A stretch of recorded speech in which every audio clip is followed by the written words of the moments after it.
I'm Ashley Chancellor, I'm Zachary Gio. and this is Collateral Gaming, the Holiday Special. Da da da!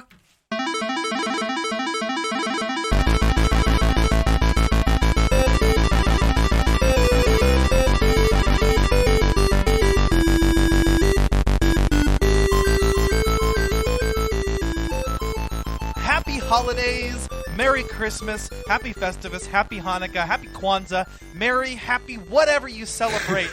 And welcome to Collateral Gaming, the only video game podcast that matters, where we focus on good games, bad games, and everything else in between in the world of gaming. We are podcasting across the United States, and yes, my friends, we are a 420 friendly podcast, so whatever you have, smoke it if you've got it. Yes, sir. And Zach, so nice to have you on this episode. Unfortunately, we don't have Megan this time, and I feel bad because Megan and Alan really wanted to be on this episode. I think we'll make it up to them with a bonus round whenever the Ragnarok New Game Plus comes out or something. But I think it's kind of cool. I had Megan on part 1, and I get G1 part 2, so... Yeah, it's kind of like a change in perspective, because I actually had not even gotten the game when y'all did part 1. And then I bought a PS5 and Ragnarok and beat it in time for part 2. So here we are. I know, man. Hustle. I mean, you beat it before Megan did, so... That game isn't... I could not stop. You beat it before I did, actually. I could not stop playing that game. Every free chance I got, I hopped on and played it. It's one of the best games I've ever played, to be honest. Yes, it's really good. It's really good. Yes, sir. But before we get into that, it's Christmas Eve as of the time of recording this. How's your holiday season going so far, brother? So far, so good. You know, I actually moved out to where my fiance is about 5 months ago. I guess 4 or 5, whenever July happened. And I actually haven't been home since. So I'm actually recording from my parents' house out in southeast Georgia. So it's nice to be home. Holidays are always nice and fun here. So unfortunately I have to go back tomorrow and get ready for work on Monday, but it's been really nice. And this is actually my last holiday season as a single man.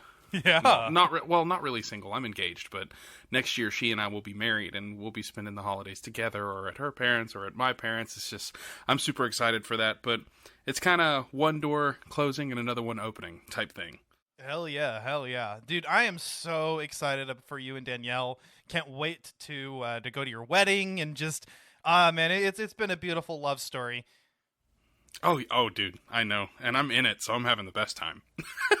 Hell yes. So, yeah, I bet you're looking forward to celebrating Christmas with Danielle, with the family. Oh, yeah. Hell yes, brother. And I'm excited to celebrate Christmas with my little one. I've got Hazel. Actually, I got her some video games this year. I think she's old enough to do video games, so... She's old enough to follow in Dad's footsteps. Yeah, I got her a My Little We like Pony. to hear it. I got her a My Little Pony game and a Peppa Pig game, so there you go. Oh, dude, not the Peppa Pig. Okay, so hold up. Okay, so what console is this? So the Peppa Pig game is on the Switch, and her mom has a Switch, and I have one as well. And then the My Little Pony game I actually got on Steam, and I gifted it to my brother's account. Oh, that's pretty dope. Yeah. Oh, God, that makes me think of that show, My Little Pony, Friendship is Magic. So I think this is the next generation from the Friendship is Magic era. I don't know a lot about it. I wasn't a brony. Me either. Okay, I'm glad. Not making fun of those of you guys who were. That just wasn't my thing. It was cringe. Sorry, not sorry. We're going to lose a lot of listeners, right? No. Maybe like 2. You're right. Alrighty. Well, I say let's go ahead and let's get into Ragnarok. Oh yeah, dude. Come on. I've been dying for this conversation. So, plus there's a lot of stuff to talk about. So, I'm kind of excited to get into it a little bit. All right. So part 1 was our spoiler-free review. That was our game launch edition, and so we tried to avoid talking about things that happen in the story. We avoided talking about certain weapons and characters that you play as. On this part of the episode, we can get completely into it. Anything and everything is on the table. So first off, Zach, what are your overall impressions of God of War Ragnarok? Well, I played the 2018 God of War. That was actually the first God of War title I had ever played, so I was kind of a bandwagon onto it, but I love Santa Monica, so I was going to test it out. I had such high expectations going into this game, and I was not disappointed. Literally, the game takes the fuck off within the first 10 minutes. Yes. It skyrockets right into the storyline because Freya's still pissed even 4 years later. She's like, you killed my son. It's game on. So the way the game starts is just so, it's emotional at first, and it's heartwarming and soft, but also kind of sad. And then you start heading home and you get attacked by Freya. It's intense. And it holds on to that same level of intensity the entire game. The story is fantastic, and it starts close to where you left off. There's kind of not really been much in between, just Atreus' growth and training and all that stuff. But I loved the game. I had an absolute blast, and I can't wait to see where they go from here. I know this is probably the end of the Norse saga of things, but they're going to continue the story somehow. Yeah, we just probably won't find out till 2026. Yeah, and that's okay. That's okay. I imagine they'll be taking kind of a break. Hopefully not as long as we waited between the Greek and Norse eras, but I also expect the next game might actually be quite a bit different in terms of tone and or gameplay, and I'm excited. So originally, the Norse Saga was going to be a trilogy, but during development of Ragnarok, Santa Monica Studio actually decided to go ahead and just make it one game. They didn't want to have to make players have to wait 5 more years to finish the story. And I think while playing it, you can kind of see where they would have cut it off at. Yeah. But I'm actually glad that they decided to just go ahead and finish off and conclude this part of the story. I honestly, because, to be honest, Ragnarok was a bit longer than the 2018 installment, but it wasn't too much longer. No. And if they had cut it off where we thought that they were going to cut it off, it would have made for a very short and very underwhelming experience for that long of a wait. And I'm glad that they just went ahead and finished it because the whole ride was incredible. I mean, you knew the game was going to be good as soon as you started fighting Thor. Yeah. 100%. I mean, yeah, just starting off that way. And it actually kind of picks up right where 2018 left off. So if you got the true ending or secret ending for God of War 2018, after you go to Jotunheim, you go back to your home, and Atreus or Kratos kind of has I think it's Atreus has kind of a prophetic vision, because you actually see the characters still in their 2018 appearances, and you have the exact scene that later happens in Ragnarok with Thor showing up at their door. Looks like he's ready to fight, but then he and Odin come and sit down and try to have a talk. And at first, I think I mentioned this in part 1, I was kind of I liked what Odin was saying. I was like, yeah, peace, that sounds good, right? Yeah, and it's coming from Odin. But it's coming from Odin. And you got to hear all of the shit about Odin in the last game. And what's crazy is that his portrayal in this game kind of subverts your expectations somewhat. And you think, this is the greasy bastard? I did not expect him to be a character from Seinfeld, dude. He's so, soft-spoken, and you almost want to trust him. And then it kind of starts clicking into place, because in order for Odin to fuck over as many people as he did, he had to gain their trust. Oh, yeah, dude. How about peace? How does peace strike the esteemed, retired God of War? How about we just don't kill each other? Yes! Oh my god, the characters are so good. So well acted. Obviously, Christopher Judge, Sonny Salijic, knock it out of the park. But also Ryan Hurst and the voice actor for Odin. What's his name? Richard Schiff. Okay.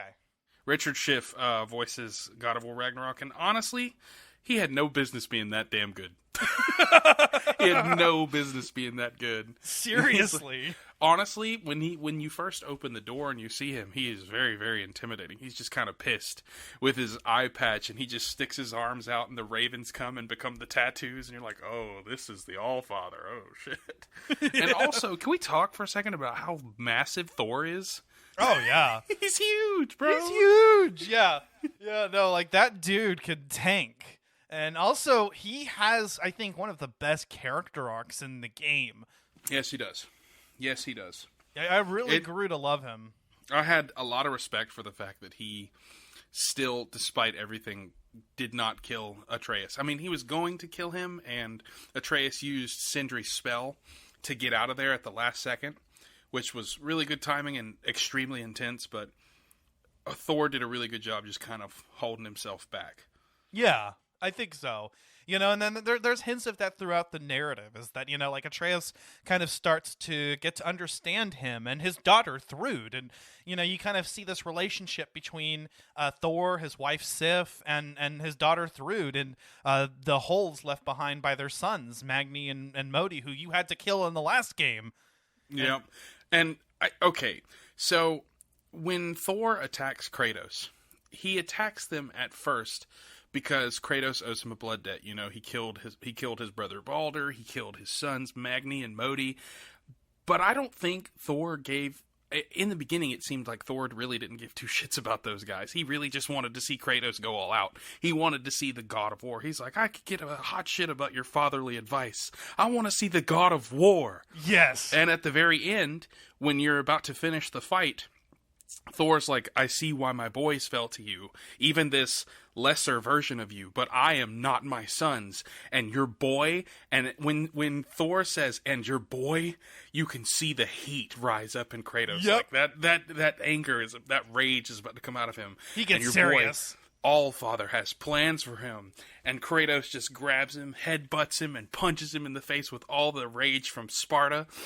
And Thor pulls a tooth out and he's like, there he is. Consider your blood debt paid. Be seeing you. And takes off. I thought that Thor wanted to kill him, but he really just wanted to see what all you got. But that, honestly, man, that fight with Thor is probably one of the best fights in video game history. I have never... Now, granted, all of the fights in the game were good.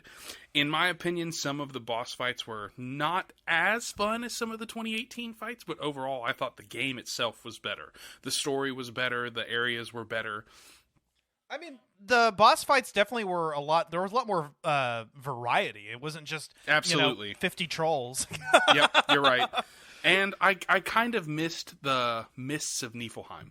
I really enjoyed that in God of War 2018, but I do like the training area in Niflheim. And I really enjoyed what they did with Muspelheim this time. Yeah. There were still challenges, but it was kind of more... It wasn't necessarily a gauntlet to get to the Valkyrie at the end. It was like selective challenges followed by an even more insane challenge. Yeah, and I like how the Muspelheim challenges, after you complete the initial set, you actually get, I think, like 6 more challenges just by playing the swords in different orders. Yep, it's wild.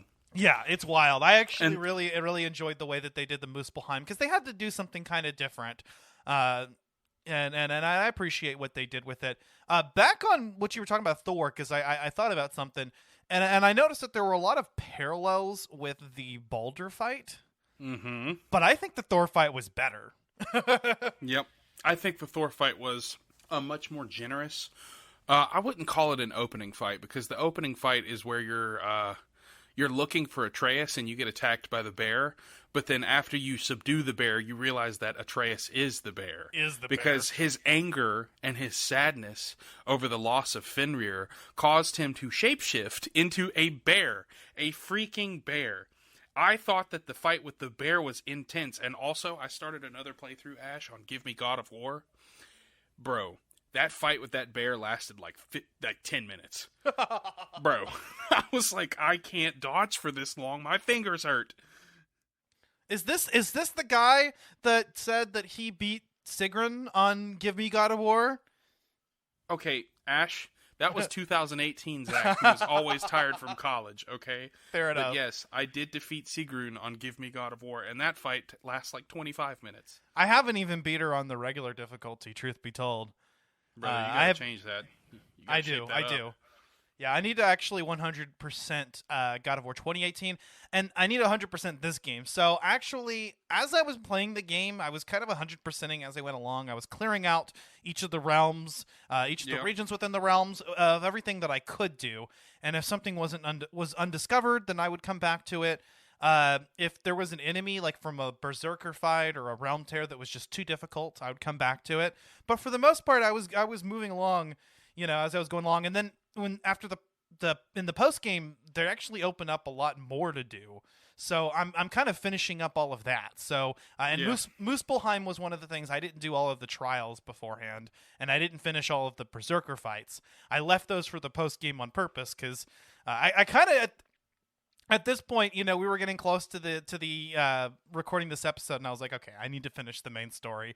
It's better to focus on the main story and then do everything afterwards, because that way, once you beat the game, you're not left empty-handed, and you have to wait another 4 or 5 years to play the next game. You have post-game content. That's why I never 100% it my first time through. With God of War 2018, I played it on Give Me Balance. So where I could have like a fair challenge, an okay challenge, but I could default get to, get as strong as I could, and play through the game, and then I would wait for the New Game Plus, and then I would play it on the hardest difficulty and 100% it, and that is the run where I had been playing the game for I was in my 70 or 80th hour fighting Sigrun on Give Me God of War. I had all level 8, level 9 armor, and I was just... And that fight still lasts 20 minutes, man. It's ridiculous. Yeah. Sigrun is one of the hardest video game bosses I've ever faced in my entire life. I've heard that the Berserker King is harder. The equivalent in this game. It's about the same. To me, it's about the same, but I haven't faced him on Give Me God of War. I've only faced him on Give Me a Challenge, which I think is right underneath it. So I haven't finished all the Berserker fights yet, but so far, yeah, they're about as challenging as the Valkyrie fights were, I would say. Sometimes, I would have to come back and say, this guy's too high level for me, or there's that one in Alfheim where you have to fight 3 at the same time, and even though their health bars were green, which meant that they were a level lower than mine, it was still a bitch and a half trying to fight all 3 of them at once, so I had to kind of come back to it. I just beat that today, finally. Oh, very nice. Yeah, and I have a few more Berserker fights to go. I think the one I'm working on right now is the one in Svartalfheim, and his health bar is still gold, so that's going to be a little bit of a challenge. Oh, dude, that one's tough. What's his name? Oh, God. Oh, I don't know any of their names. Mimir. Oh, God, I love Mimir so much. He says their names as soon as the fight starts every single time. He does. He's like, oh, this is the... Yeah, a little cruel or whatever. That's how Mimir sounds. And I love opening up all of the database entries and looking up each of the new characters as you come across them or as you fight them. That's always interesting to me. Sometimes they're written from Mimir's point of view, and sometimes they're written from Kratos' point of view. And I think it's really interesting when you view an entry written from Kratos' point of view, because you kind of get some more insight into his mind and the way it works, and some of the emotional character development that he's gone through. Oh, dude, Kratos has come such a long way. In the first game, he was still ruthless. He was still heartbroken over the loss. I mean, he's never not been heartbroken over the loss of Faye, but in this game, it has, affected his core being, who he is. He loves his son. He is happy and proud to be living with him and training him. And in the first game, he was just cold, calm, collected, and just ready to just get the journey over with so that he could go home. But this game is literally, the very beginning of the game is so emotional, because it starts with him sitting by a campfire holding his dead wife's bag of that they used to spread the ashes. He's still clutching onto it after all this time, and he's heartbroken. Atreus comes in with a deer, and he's hungry. And the first time Atreus spoke, I was like, damn, Sonny Soljic, that man hit puberty. His balls hit the underground. Yeah. that man's voice dropped so hard. Yeah, but, and about as much time has passed in real life as has passed in game time, too, so it works. I love that, too. I love how they coordinated that. It's beautifully done. Yeah, so it's been 3 years since the last game, and Fimbulwinter has taken its course. All of their equipment, I found it interesting that they actually even decided to throw that out there and talk about it, but all of their equipment weathered down and reverted back to a basic state, or they had to go back and make new armor and shit. So you kind of start from square one again. You got to upgrade that Leviathan axe and the Blades of Chaos again. I like that too. And to be honest, this is the first video game where you've had an upgrade system, where you've gotten new items, or you've upgraded the ones that you have, where they have a legitimate explanation that makes sense as to why all of your weapons have reverted back to normal, like their original state. You don't like how Samus runs into a wall and gets electrocuted, and all of her power suit items just all disappear? I would rather not ever have you bring that up again, because no, that hurts my heart every single time. I hate it so much. Yeah, no, I like how they actually went out of their way to explain that. You know, it was like, it's one of those conversations that happen while you're moving around, and like 2018, there are a lot of those. You know, while you're in the boat, while you're doing the wolf slay, or sometimes just while you're climbing or moving between realms, you're having all of these conversations. And in the first game, or the last game, I should say, they were focused on world building. They were focused on telling stories from Norse mythology.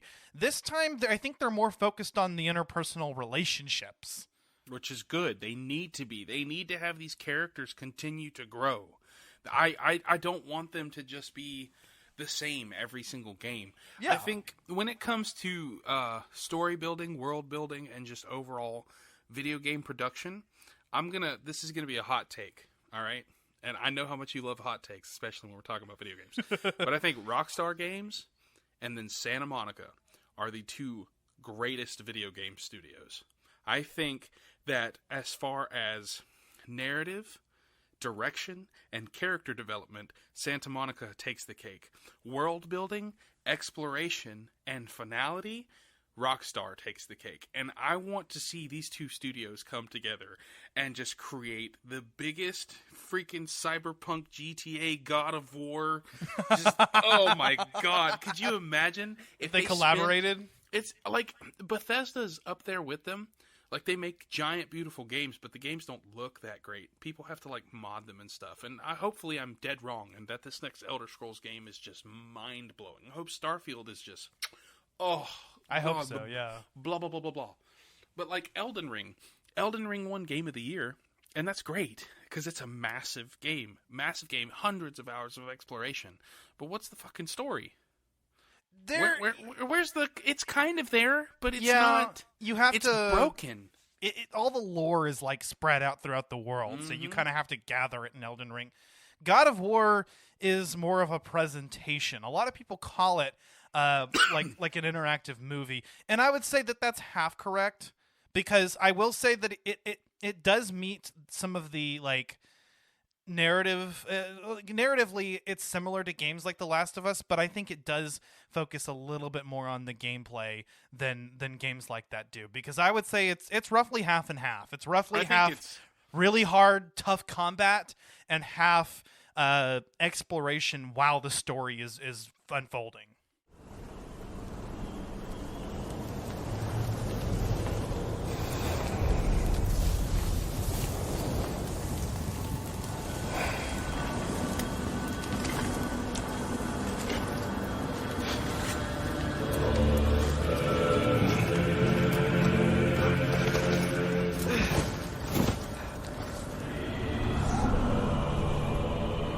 Time is running out. The prophecies say Fimbulwinter leads to Ragnarok. War is coming. My story doesn't end hiding in these woods. I should be out there, finding out who I am, who Loki is. I will not allow you to pick a fight with gods. I don't want to fight anyone. I just want answers. And if those answers lead to war with Asgard? Maybe that's what Mother wanted. We do not know what Mother wanted. Well, I recognize that dour expression anywhere. Odin's got tricks up his sleeve we haven't dared to consider. What if there was someone who could help us? You mean Tyr, the old god of war in these lands, who is dead? Well, for a dead man, Odin seemed pretty keen on seeing he wasn't found. If he's out there, we gotta find him. Come in. What in all yarn speed that happened to him? We're trying to stop Ragnarok, to help people. And what if the only way to do that is war?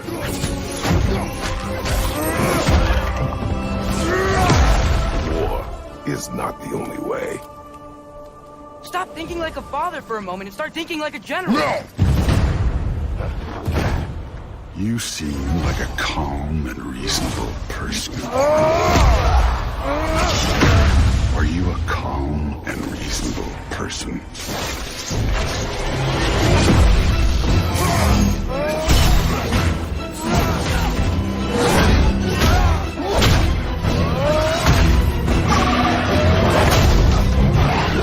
In moments of crisis, panic does nothing. Harness it. Let it serve you.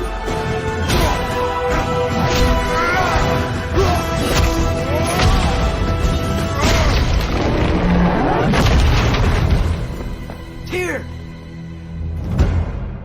Are you coming with us?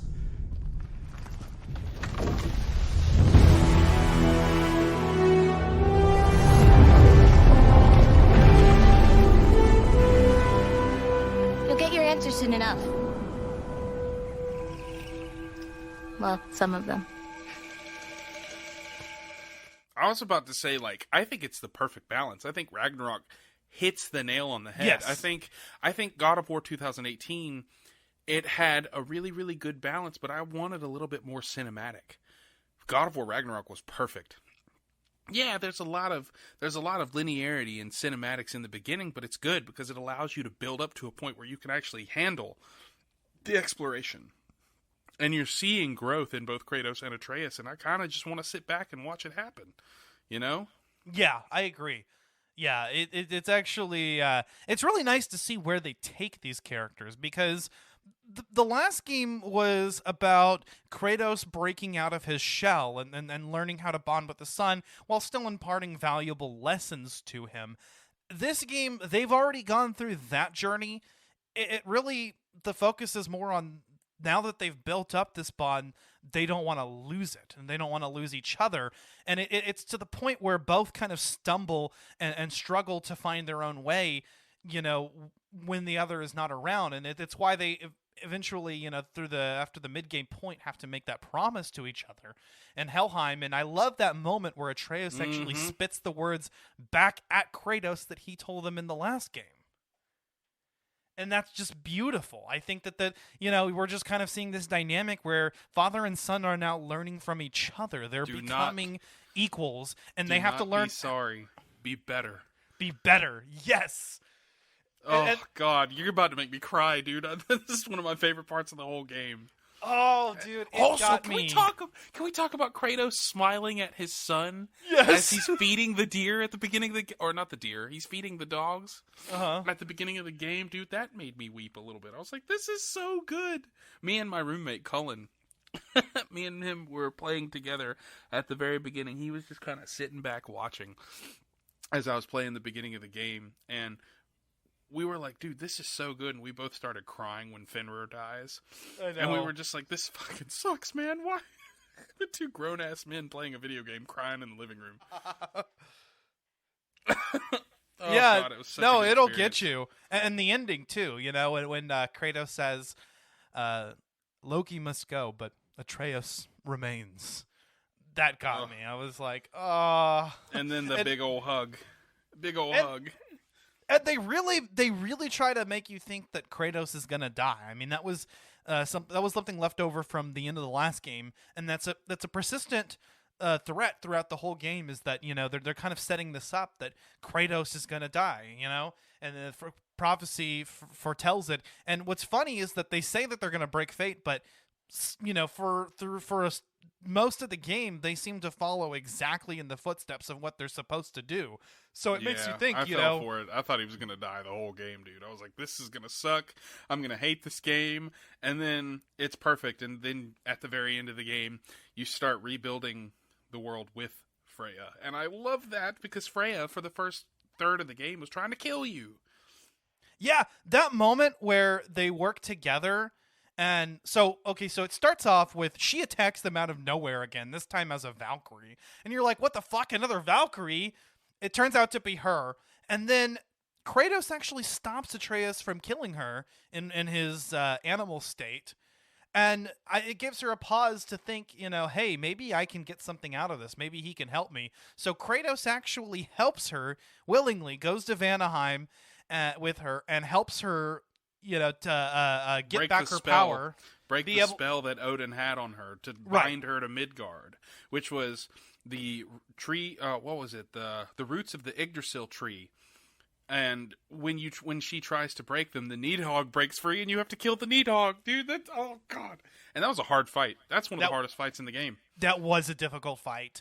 But yeah, no, but it was a lot of fun, and I just love that moment afterwards where they come to an understanding as parents with a common enemy. And they actually form a bond once again. And immediately they actually start to have this camaraderie. And she becomes your companion for a little while until Atreus comes back. It's because, like, when you're exploring, she's still in her falcon form. And you're trying to get to where the source of the magic is. Kratos is telling Freya about his past. Yeah. And about how he was tricked by the gods into killing his wife and daughter. And she's like, I had no idea. That's awful. And she starts realizing why Kratos is the way he is. And then it makes her think about how much progress he has made. And it kind of allows her to lean more onto the fact that Baldur was going to kill her. Whether she was his mother or not, he was going to kill her. And Kratos gave him every chance to walk away and still ended up saving her life. And Kratos was like, I do not regret saving your life. I will never regret saving your life, and I would do it again. But I should not have taken that choice away from you. Yes. And for that, I am sorry.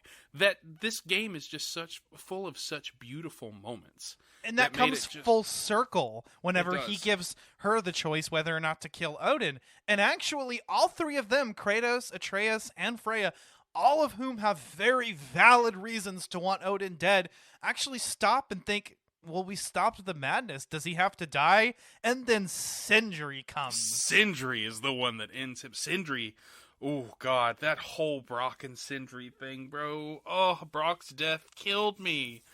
It did, man. I was so sad. That was the last part of, and where you find out that Odin was tiered all along. Did anybody see that coming? I literally had no clue, and it threw me off. Like, from his prison in Svartalheim to the very last part where you're about to storm Asgard, and Brock is just pestering Tyr about how he's got this path to get to Asgard, and Odin just gets pissed, and he's like, do you ever shut up? Brock, out of everybody, he fooled the smartest man alive, Mimir, but Brock, out of everybody there, was the one that thought that things weren't adding up. And it cost him his life. And, it hits the feels because not too long before that, you actually had a really nice character moment between Kratos and Brock, where Kratos asks for his blessing to bless the new weapon, the Draupnir Spear, which we'll talk about. Oh, the Draupnir Spear. Oh, such a good weapon. But that moment really hit me too. Whenever he was like, it needs the blessing of a great blacksmith, and I was like, oh, Kratos actually likes him. Well, I think Kratos loved him. I think he considered him a brother. Yes. And to be honest, like, I also loved hearing Kratos call Mimir brother. I really enjoyed that as well. It's just like the connections that he's made with all of these people. And when have you done the after the game thing for Brock yet? Yeah, where you attend his funeral? Yeah. Oh, dude, the Viking funeral. Best music in the entire game. And it's during the funeral, I wept because of how good the music was. And music in this game. Right before you're supposed to meet them on that island for the funeral, he leans down and he's like, Brock, I have known many people, but you are one of the few I would consider a friend. I know. And I was just like, damn, Kratos, you got me weeping here, bro. Yeah. And, oh, man, Sindri, they just leave that hanging. I mean, he is never going to recover. He is a completely different person. He stopped wearing gloves. Yeah, did you notice that? Yeah, because he's all disheveled. At this point, he doesn't care. I think this is going to be another Freya instance where he finds a way to use dwarven magic to come after Atreus or Kratos, because he definitely blames them. He blames them for Odin coming into the home, and like, shout out to the voice actor who like voices Sindri, because that is some of the most phenomenal voice acting I've ever heard. You really think that man is broken and just completely shattered. I want to say it was like Adam Harrington, yeah. Dude, that man he deserves an award. Everybody in this game deserves an award for their performance. I feel it in my scrot. No, okay. Danielle Bossetti, is that her name? The woman who voices Freya. Freya. Her scream at the beginning of the game when Kratos and Atreus gets away, he's like, Kratos! And it shakes the mountains and trees and starts making everything split and fall apart. Oh my god, blood curdling. Yes, yeah. It's blood curdling. Oh, goodness gracious. Okay, so we brought up the spear, right? Yeah, the drop. How do you feel about it as compared to the other weapons in the game? I love the Blades of Chaos and the Leviathan Axe so much that I actually rarely used the Dropner Spear. However, I did level it up a couple of times, and it got to be a lot of fun. There's a heavy runic attack that's like a rain. It's like a shower of Dropner Spears. Yeah, I have that one too. And I love the puzzles that you can do, like throwing the spears into the gusts and using them as actually. I've got the PlayStation app on my phone, Ash, and what I'm going to do, I don't know if you've got it, but I'm going to send you a clip. All right, so, I'm pulling up my app, and I'm seeing that I'm doing another playthrough of Detroit Become Human. That's a good one. That's a very good game. But I have a clip of using the Dropner Spear and climbing up it, and I'm running around with Atreus. But I timed it perfectly to where the animation for Kratos and Atreus both jumping on the spear and pulling themselves up, they're completely in sync doing it, and it's hilarious. Nice. I'll send that clip to you later. But I like the Dropner Spear. I think it's really cool. I think it's awesome how you can throw up to 6 or 7 of them and make them all blow up and do damage. You can stick enemies from far away and bang it on the ground to make it explode. I think it's a unique weapon, an infinite spear. I liked the whole sequence where you find the Lady of the Forge and Brock can't talk to her because he's missing a piece of his soul, and that's how he finds out. And he's like, I knew it. I died. I fucking died. It's implied that that's actually why he's blue, not the bullshit explanation they gave us in 2018. So, and he immediately figures out, and I love how the last thing he tells Sindri is, I knows what you did, and I forgives you for it, but you gotta let go. Oh, dude. That's why you told me that it was going to break my heart. You told me, you were like, God of War Ragnarok's going to break your heart. And I was like, well, thanks, Ash. Thanks for that, buddy. Yeah, that moment in particular. And then, Freyr dies at the end, but I think Brock was the one that really got to me because, he was a character from the first game that you really came to love. Profanity and all. I don't think Freyr's dead. You don't think so? I don't think he's dead. You don't see him die. This is true. True. You don't watch his death. He's Freya's brother. He literally led the elves of Alfheim. Dude, there's no way that killed him. You don't see his dead body. He's not dead. I will put $300 on it that he's not dead. And if he's dead, I will send you $300 when the new game comes out. Unless somebody confirms that he's dead. I won't send money then because no, that's not fair. I will. Okay. Y'all heard it on Collateral Gaming, folks. Fair enough. If he's dead, Ash is getting $300. Hey. But yeah, no. The Dropner Spear, okay, is I can't decide if I like it or the Leviathan Axe the best. I love the Blades of Chaos. Don't get me wrong. It's just if I had to pick a favorite weapon, I like the ranged weapons. And but I have a hard time picking between the axe, which some comes back to you like Mjolnir, and the spear that infinitely reproduces.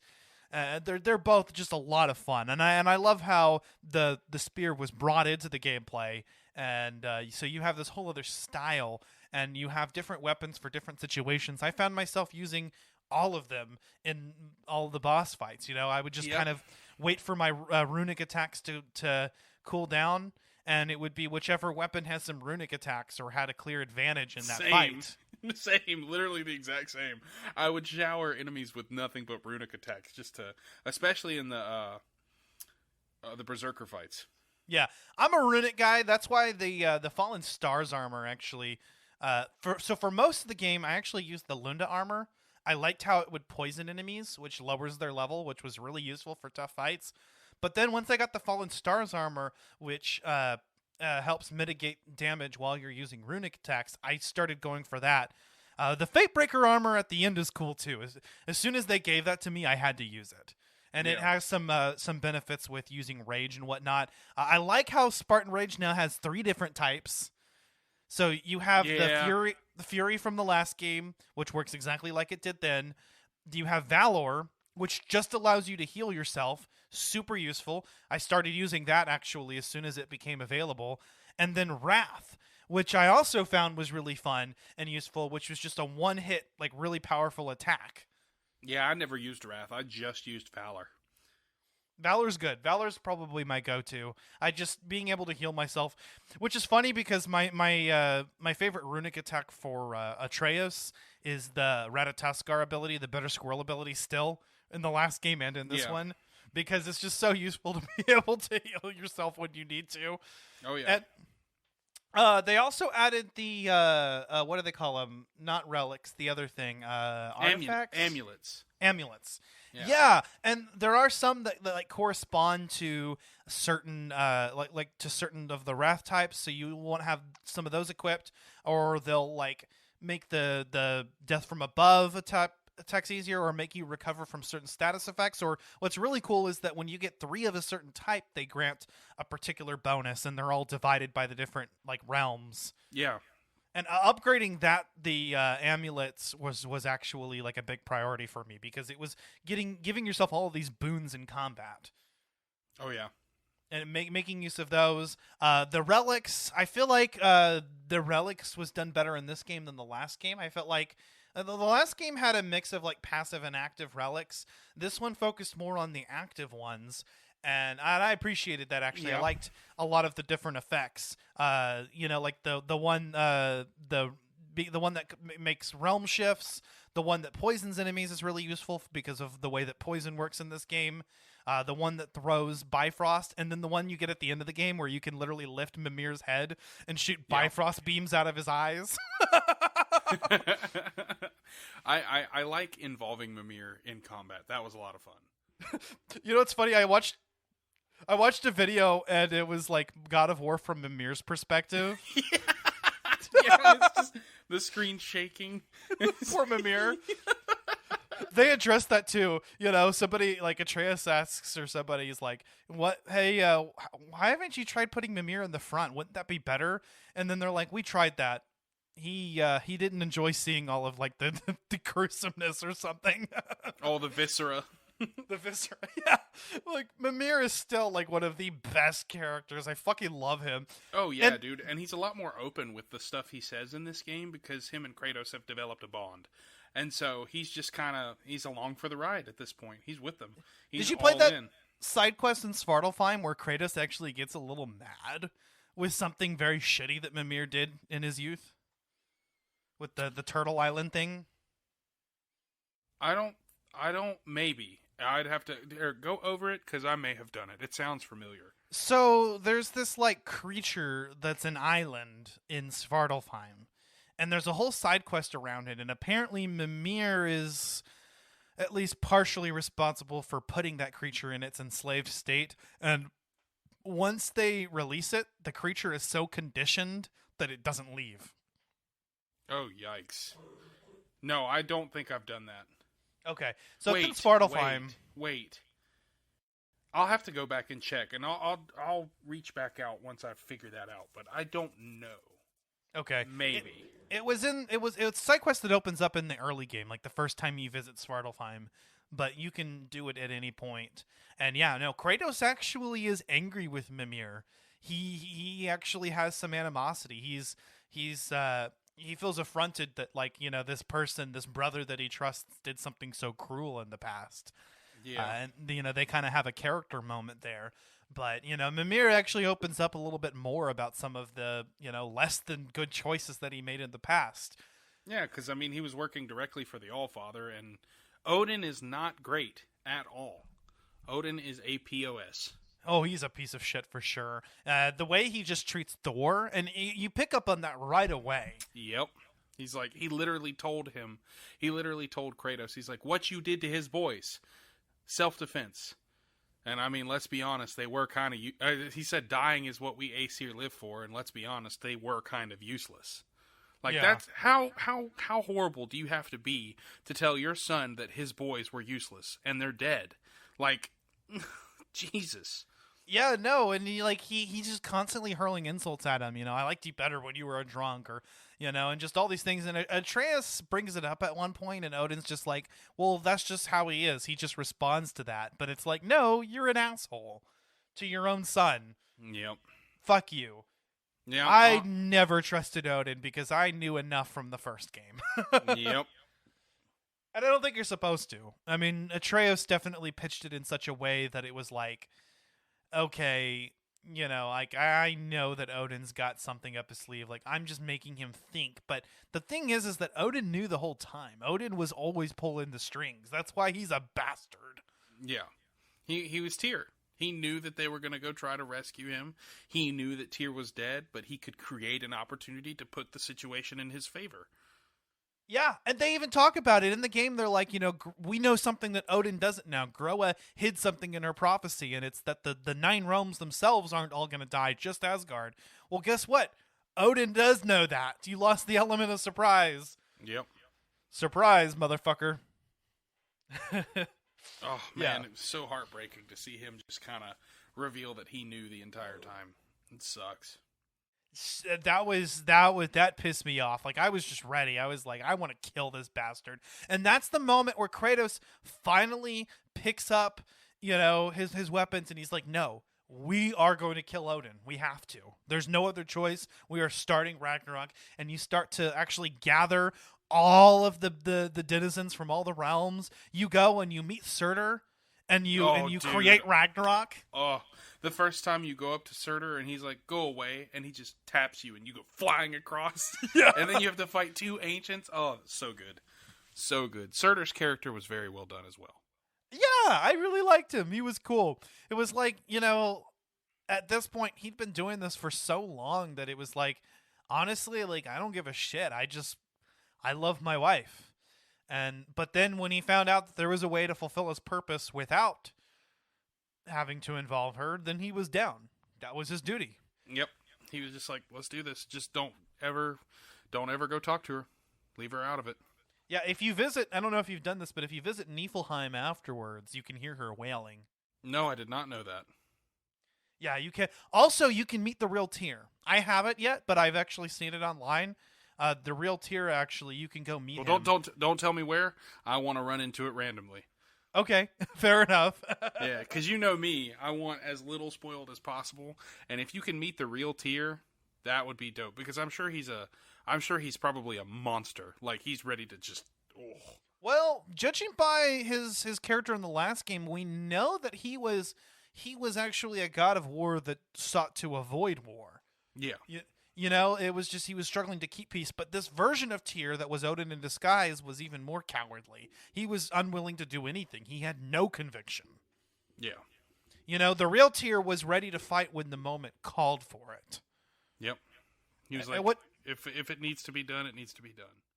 But this version of Tyr was a coward, and probably because Odin couldn't convincingly be a god of war, so he had to just make him be a coward. And it's one of those things that's like, it makes you wonder if maybe we should have been set off from the beginning whenever he just cowarded it away from Kratos and Atreus. But then we were led to believe that it was just the condition of his imprisonment.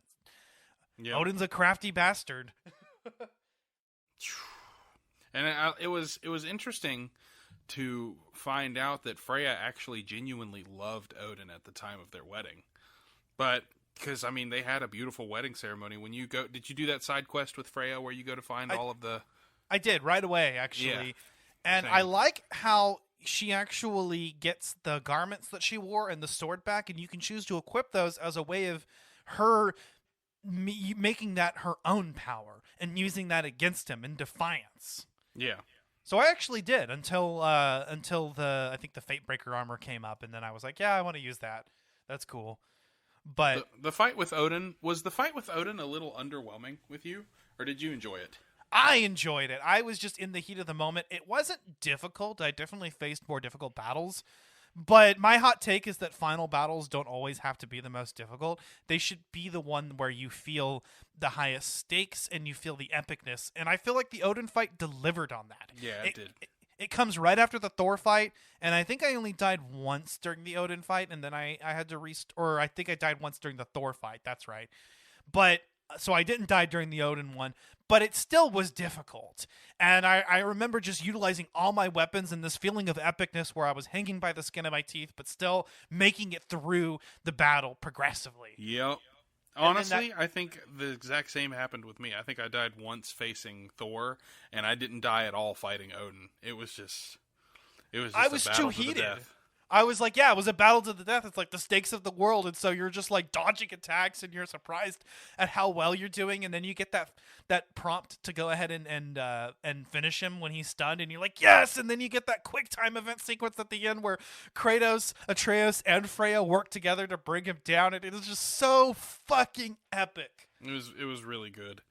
It was, oh god, I'm actually sad that I'm done with the story. I know, you can never experience that for the first time again, right? Yep, and my boy Cullen, my roommate, is playing through the game now, and I can't wait for him to get to that part, because he replayed God of War 2018 specifically to play this. So I played through most of 2018 up until the point where they get to Tyr's Temple. Yeah. And after Atreus heals, and after he finds out that he's actually a god. So I was in the middle of that section. But before he becomes a shithead? Or was it after he becomes a shithead? He's starting to become kind of a shithead, but yeah, like right after that moment, he goes like total shithead. God, I hate that part of the game. Yeah, I know. That's the only part of God of War that I don't like, is him just being so full of attitude. Like, we're gods, we can do whatever we want. And I'm like, kid, no. Yeah, this is exactly what Kratos hated about the gods. Yeah. There are consequences to killing a god. Yeah. But, man. I love Atreus' character in this game. I mean, he still has elements of that, like, hey, like, I want to be independent. I want to do this, but he's actually kind of right now. It's not in a disrespectful tone. He wants to find out who he is. It's like, stop thinking like a dad for a second. Start thinking like a general. No. No. Yeah, like Kratos. Well, Atreus still doesn't know about the extent of Kratos' journey. Well, or maybe he did. Maybe he's told him the stories by now. But I doubt it. I doubt that Kratos has told Atreus, "Hey, by the way, I killed my first wife and daughter." Yeah, just that's why my skin is so ashy white. I got the feeling that Freya is the only person he's opened up about that, for a long time. I mean, he probably talked about it with Faye, who you actually get to see in this game. Yeah, that was, oh god, Faye. Yeah, the flashback, like, dream sequences, those are pretty cool. You can tell why Kratos loved her.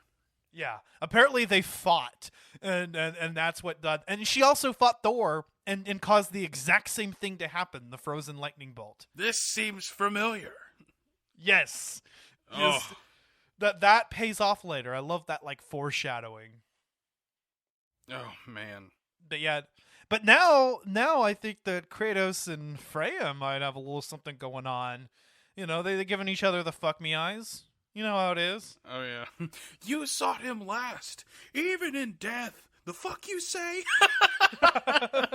Thor, bro. Oh, God. Kratos and Freya, and then Atreus and Angerboda. By the way, the Atreus sections. How did you feel about the Atreus gameplay? I really liked fighting Angerboda's grandmother. That was a really cool sequence where you had to aim for it's one of the standout boss fights. Yeah, the pots. I enjoyed it, but nowhere near as much as I enjoyed playing as Kratos. Yeah, it's just playing as Kratos is, oh god, so good. I thought it was a nice, refreshing change of pace every once in a while, though, where you'd go, and Atreus' combat was more so focused on ranged combat. Mm-hmm. Yep. And so, it was about, being able to use his archery abilities, and I thought that it was actually kind of fun. I'd love to see, like, a spin-off or another game, in the franchise focusing on Atreus, and bring back the sex mini game. With Atreus as an adult. Stop. No, I'm kidding. His No. heart belongs to Angerboda, right? Oh, dude, that boy loves Angerboda. But to be honest, my favorite partner in the game is Freya. Like Freya playing alongside you, it's so good, and I'm so glad that you get to do the post game with her by your side. And I'm also really thankful that it didn't end up with those two in love with each other.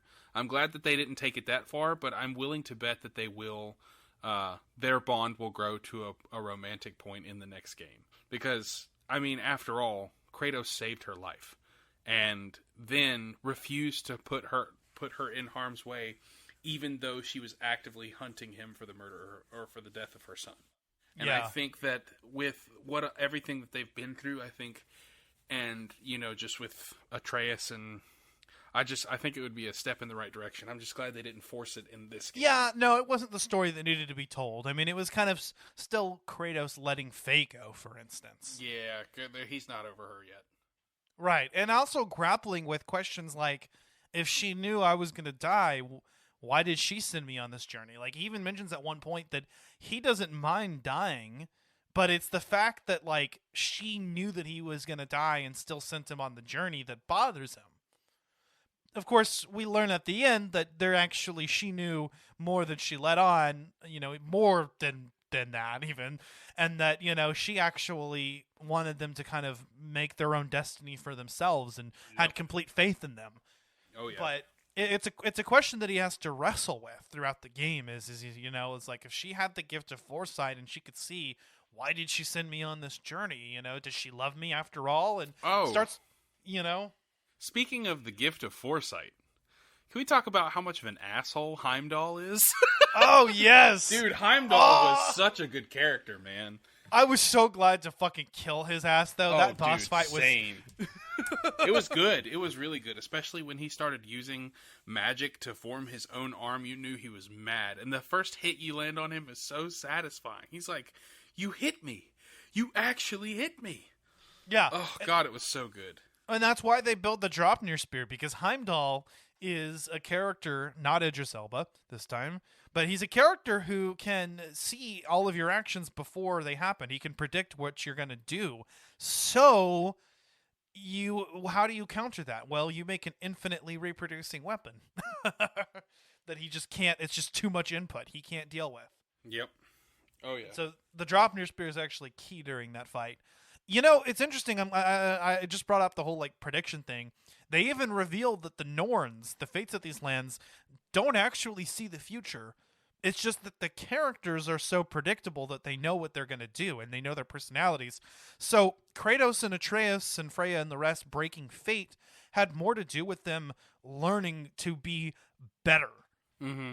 That's why they didn't end up on those pathways. Because, yes, if they had continued along the character progress that they, or continued along the trajectory that they were with their static characteristics, that is the future that would have unfolded.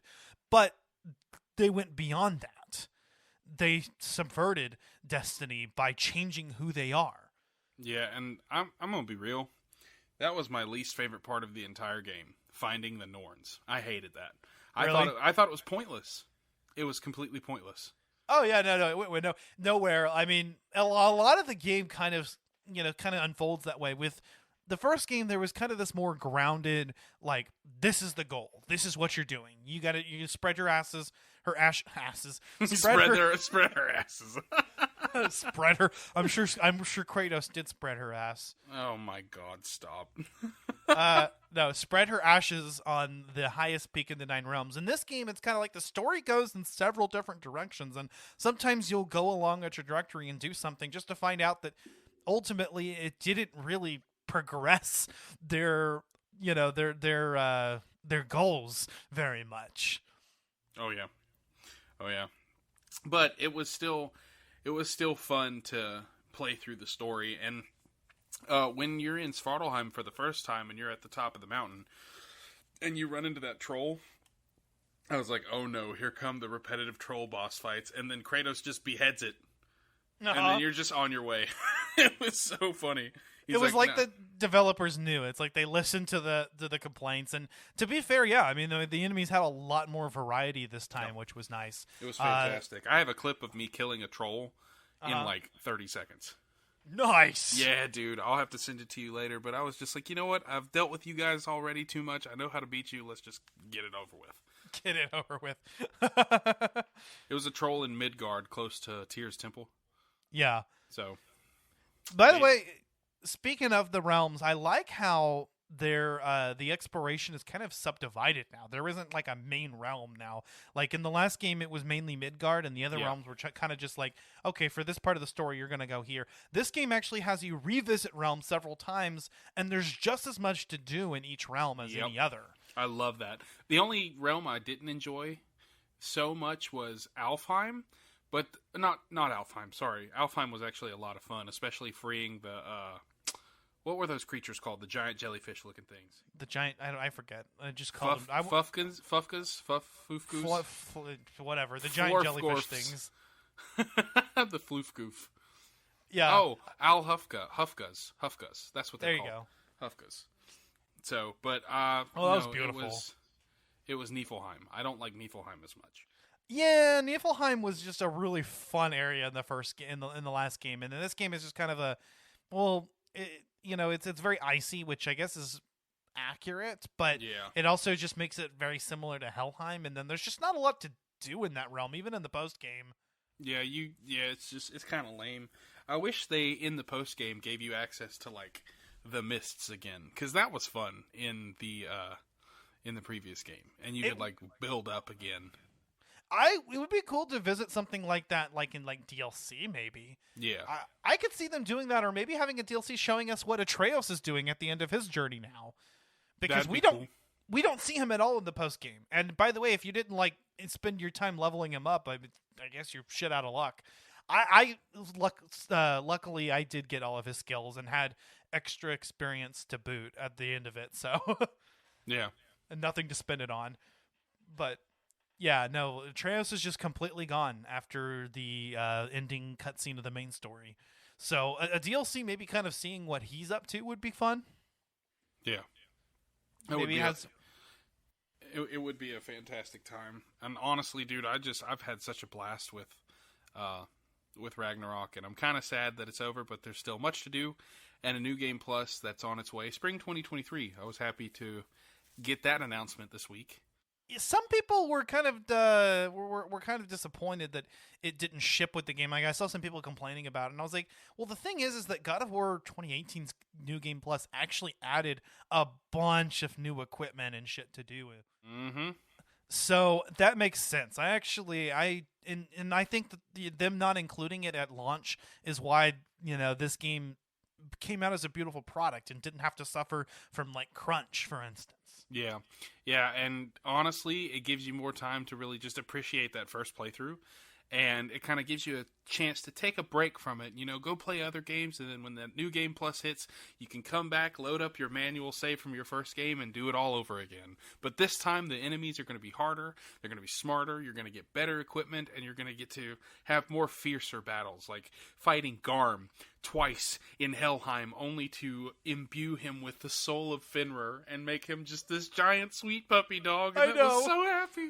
Oh, God, dude, we could probably continue talking about this game for the next hour to hour and a half. We honestly could. It is Christmas Eve, and I do want to go and spend a little bit of time with my family before I lay down and get up for Santa Daddy. Santa Daddy. Stop. But yeah, guys, Ragnarok it's a fantastic game. It does the 2018 game justice in continuing that level of greatness that Santa Monica has already established that they could achieve.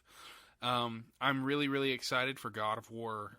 I guess it'll be 6. Right. God of War 6.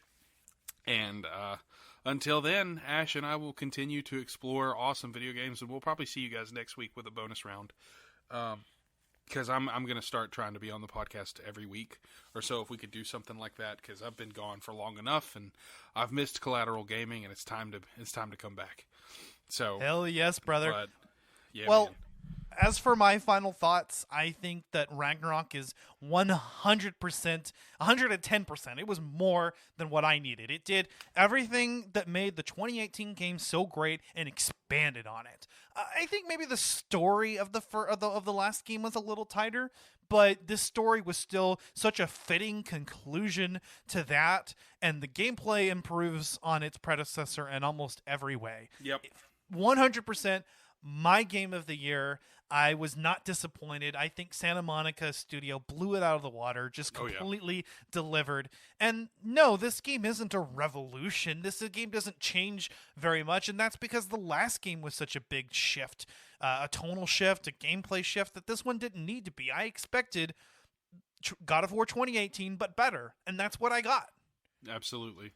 And it's definitely going to keep us on our heels, ready for the next one. And we've got a lot of really good games coming in 2023. I'm really excited now that I have a PS5 for Spider-Man 2. Yes! Oh, God. And I know we're probably not getting Wolverine until 2024 or 2025. But probably. I'll be playing Spider-Man 2 for a very long time. I just finished up on Miles Morales as well. Playing it again on PS5. And 60 frames per second and 4K is very, very, very nice. I'm enjoying playing it on my monitor. I played a lot of Ragnarok in 120 FPS, and that was a really, really good time. You lucky bastard. I need to get my PS5. Hey, man, start selling furniture with me, because that's what's blessed me with the ability to pay for the wedding and PlayStation 5. I got a new car, and I got an Apple Watch. Yeah. Nice. I miss my Apple Watch. But yeah, there's some cool stuff you can do, like you can unlock your Mac with your Apple Watch and stuff. Oh, that's pretty dope. Yeah, so you don't have to type in your password.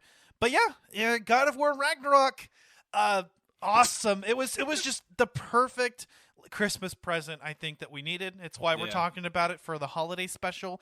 And if you're listening to this spoilery episode and you haven't played God of War Ragnarok or its predecessor 2018, go do that now. And that's your fault if you've listened this far, knowing, since we said it at the beginning, that there would be spoilers, and it's probably in the title, spoilers. This is your fault. Go play the game. Yeah, exactly. You mentioned next week. So next week, actually, we are doing Zelda: A Link Between Worlds Part 2. Oh, yeah, that's right. I'm going to be on that anyways. Yeah, so we'll do that, but we'll come back with the bonus round in January. January, we're also going to be doing It Takes Two. That was Megan's suggestion. I've never played the game before, but I look forward to trying something new. Ash, can we play that game together?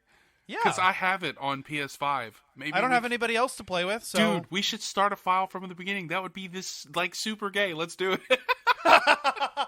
What do you have it on? I have it on PS5. Okay, so I'll need to get it on PlayStation probably. Yes, and we wouldn't have to game share. We could just play across, right? I think so. You should be able to play PS4 and PS5. Well, I mean, yeah, because but is that a game that you can play online with a friend? If you guys are listening, let us know, because I have no idea. We'll find out, because, yeah, I don't have anybody to play with besides you and Megan. So, yeah. And it I don't know, does the game actually require multiplayer? I mean, it's called It Takes Two, right? I mean, I don't think it requires it, but I think it would be more fun to play with a friend. I don't want to play a two-player party game or two-player story game by myself. Either that or Danielle and I can play it. But which, I mean, that would be fun, but I don't know when she would have time to do that. God damn it. So we've got Megan and Alan, we've got you and Danielle, and here I am, the fifth wheel. Hey man, your time will come, okay? Your time will come. It will, and it's happened. I mean, anyway. So, guys, if you enjoyed this episode, please leave us a 5-star review on Apple Podcasts or feedback on your platform of choice. Yes, sir. You can find Collateral Gaming wherever you get your podcasts. Apple Podcasts, Spotify, Google, YouTube, you name it. If we're not somewhere, let us know so we can be there. Oh, yeah. Also, we are on Twitter, Instagram, and Facebook. We have a Facebook group, Collateral Media Podcasts. That's our de facto shitposting / news group, and we have a lot of fun with that. Sometimes too much fun. Sometimes Zach actually tells me, like, "Hey, man, that's a little bit too far. Maybe we shouldn't post that." There's shit posting, and then there's oh my Jesus Christ posting. My autism sometimes doesn't let me differentiate between the two, and I'm just sorry. like, no, it's cool. That's why you gotta have the homies to let you know. That's why I gotta have the being homies. a dick about it. Yeah, no, you're always polite about it. But yeah, no, check out our shitposting group. I believe we also have a Collateral Media Discord that we haven't really done anything with that I would like to maybe do something with. We will. And we also have a Patreon. And apparently Bo is maybe getting a capture card for Christmas or something. He was talking about with his mom or something. So with that, we might actually be able to get the Patreon back in order because I haven't been able to record anything because my capture card is broken. So, yeah, and if you would like to check out the exclusive Let's Play video game commentaries that we have out already, you can go become a patron now. It starts at $1 and $5. You pay any amount of money and you get access to everything we've produced and everything we will produce. Absolutely. And it's going to be a good time because once the next year starts rolling out, we're going to start producing a lot more content.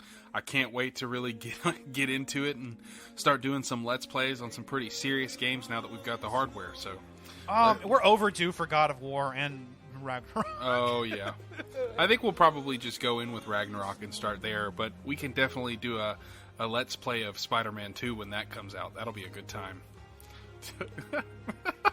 I'm so my body is ready. That man said, "Ugh." Yeah, that was me audibly coming.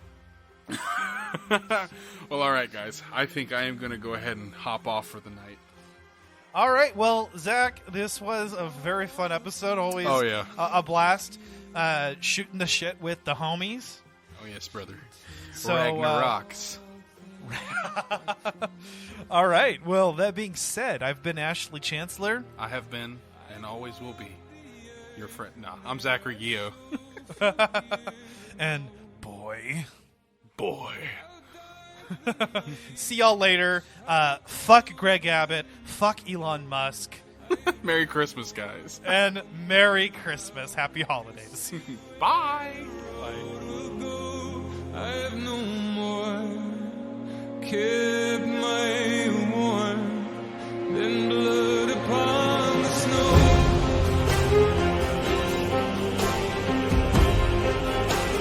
Blood upon the snow.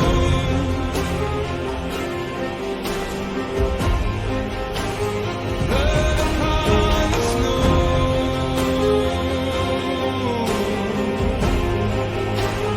Blood upon the snow.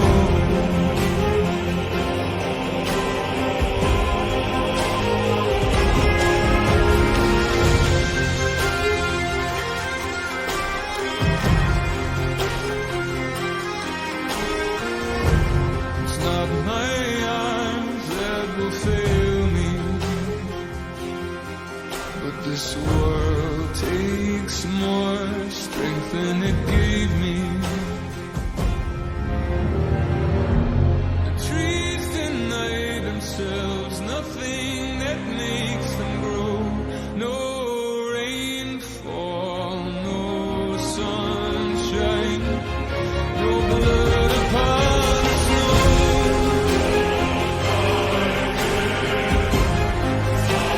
Blood upon the snow.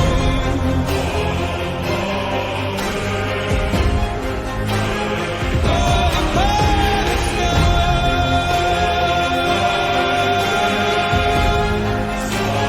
Blood upon the